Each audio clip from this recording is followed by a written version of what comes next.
La sordide affaire Epstein vient de rebondir. Petit retour en arrière.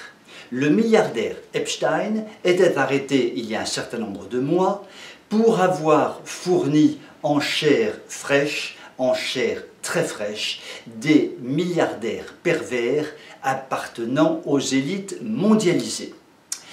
Monsieur Epstein, ce n'était pas bien. Il était enfin arrêté. Il le méritait évidemment, et cela faisait longtemps que les forces de police étaient sur son dossier. Il était donc arrêté, il était emprisonné, mais très étonnamment, M. Epstein se suicidait dans sa prison à peine était-il incarcéré. Drôle de suicide, pauvre M. Epstein. En fait, en regardant les choses de près, sans doute a-t-il été aidé dans son suicide. Sans doute l'a-t-on suicidé. En clair, il a probablement été assassiné. Le but de cet assassinat était clair, on ne touche pas au dossier Epstein, on n'ouvre pas un procès puisque M. Epstein est mort. Pourtant, le dossier vient de rebondir. Pourquoi? Parce qu'une juge fédérale a été chargée de regarder la responsabilité de la Deutsche Bank dans l'affaire Epstein. Il y a quelques jours, le jeune fils de cette juge, âgé d'une vingtaine d'années, a été ignoblement assassiné, comme par hasard. Et le commanditaire de cet assassinat, le commanditaire, brillant avocat semble-t-il, était à son tour assassiné quelques heures plus tard. Indépendamment du fait que l'assassinat du jeune fils de la juge soit littéralement épouvantable, l'on se trouve en face d'une affaire qui ressemble furieusement à l'affaire Kennedy.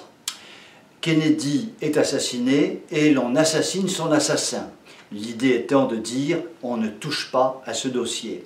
Dans le cadre de l'affaire Epstein, la mafia du sexe ou la mafia tout court a signé ces deux assassinats de façon extrêmement précise. Tous ceux qui ouvriront le dossier Epstein risquent la mort. Voilà qui est clairement exprimé. Et l'on risque d'avoir effectivement un dossier qui n'existe plus dans quelques dizaines d'années, que tout le monde aura oublié, et tous ceux qui étaient mouillés dans l'affaire Epstein seront évidemment protégés.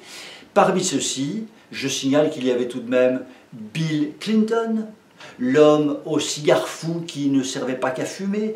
Il y avait aussi le prince Andrew et tant d'autres. En clair, de grandes figures des élites mondialisées.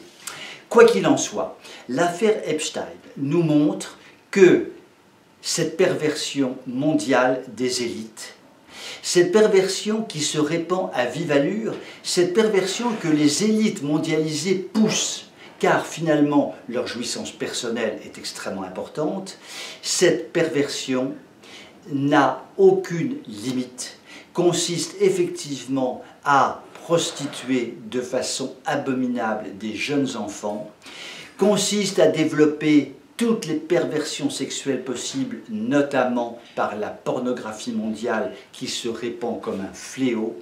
En clair, ces élites mondiales, ou en tous les cas une partie d'entre elles, sont véritablement des élites qui promeuvent une perversité mondiale à très grande échelle.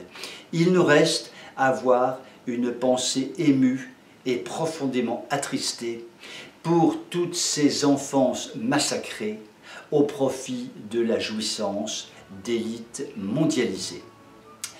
Sur ces tristes paroles, je vous dis à demain et je vous souhaite une très belle soirée.